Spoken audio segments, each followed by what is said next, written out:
Hello guys, Mahatma Gandhi नया गांव Ranipura NH बावन पर आप सबका हार्दिक अभिनंदन है।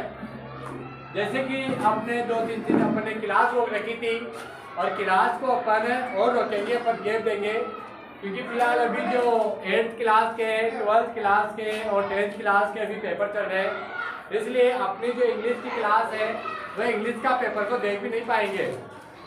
इसलिए अब ये पेपर खत्म होने के बाद ही अपन रेगुलर क्लास से स्टार्ट करेंगे।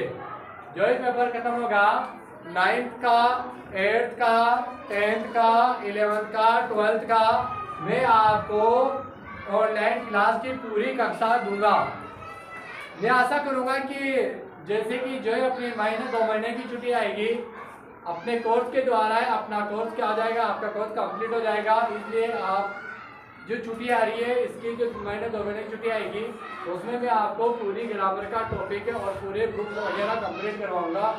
इसलिए मैंने क्लास को रोका है क्योंकि जो अपनी कक्षाएं थी अभी स्टूडेंट पढ़ भी नहीं पाएंगे।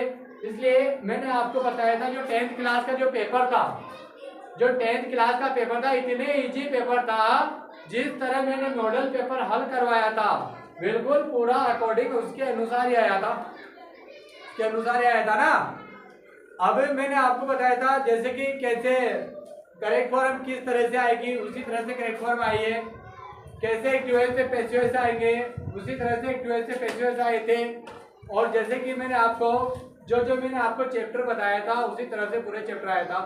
परीक्षा से एक दिन पहले मैंने आपको ये भी बताया था जो प्रेमी क्वेश्चन था, जो टेक क्वेश्चन था, कि टेक क्वेश्चन किस आधार पर आएंगे और किस आधार पर नहीं आएंगे।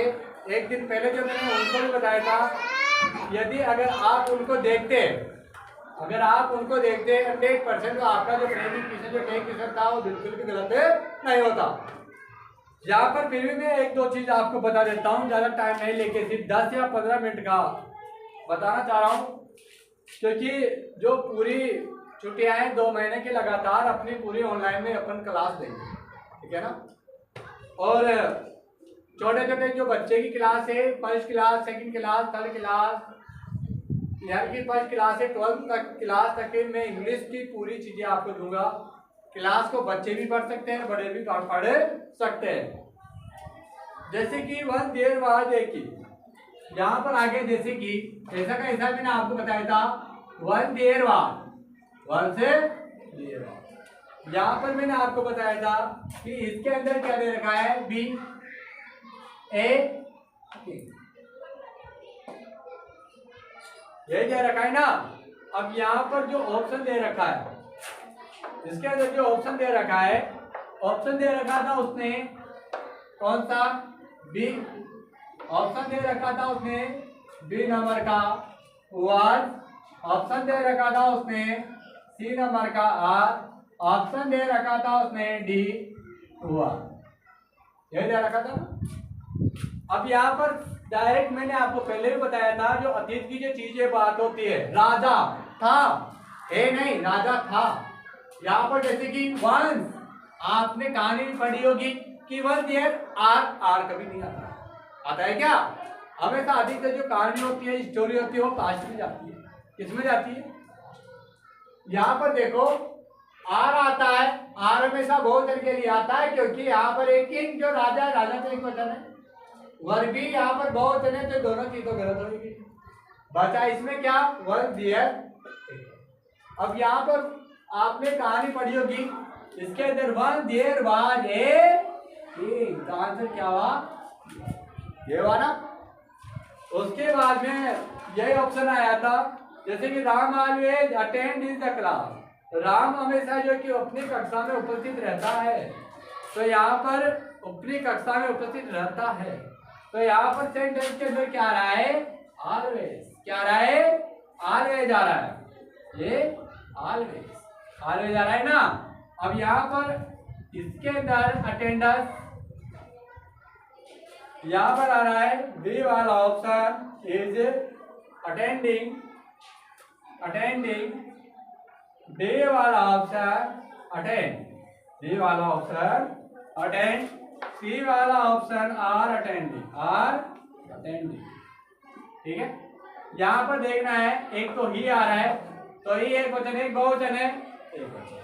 तो एक वचन के साथ या तो इज अटेंडिंग आएगा या अटेंडेंस आएगा, आर तो बहुवचन हो गया, तो ये भी गलत।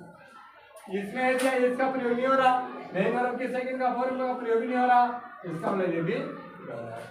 अब यहाँ पर सेंटेंस में क्या आ रहा है, ऑलवेज, तो किसका यूज होगा, प्रेजेंट डेफिनिट टेंस से, तो एक वचन आ रहा है, तो एक वचन के साथ ऐसे इसका प्रयोग हो रहा है, तो कौन सा सही है, अटेंडेंस। ठीक है, कौन सा ऑप्शन, ए वाला ऑप्शन बिल्कुल करेक्ट है। दूसरे में वही, we had got to our house before, sentence में क्या आ रहा है, बिफोर, क्या आ रहा है, बिफोर आ रहा है।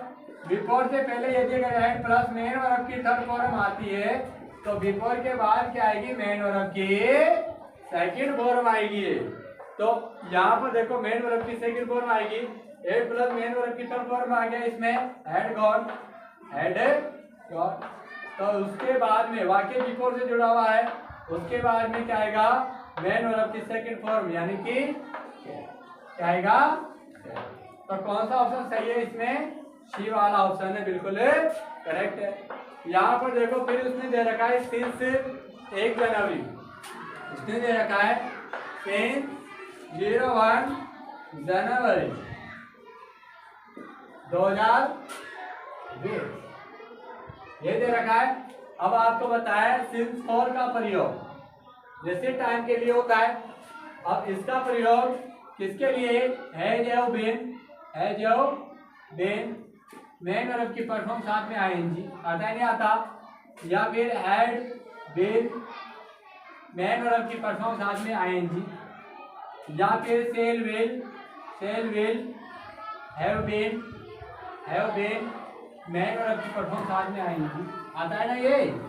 अब यहाँ पर देखो, नहीं तो इसके अंदर क्या दे रखा है, नहीं तो इसके अंदर है जो बिन दे रखा है, सॉरी, नहीं तो इसके अंदर है बिन दे रखा है, नहीं सेल विल हैव बिन दे रखा है। इसमें दे रखा है हेड प्लस मैन्युफैक्चर फॉर्म, तो सिर्फ फॉर आ रहा है, तो हेड प्लस मैन्युफैक्चर फॉर्म बिल्कुल गलत हो गया।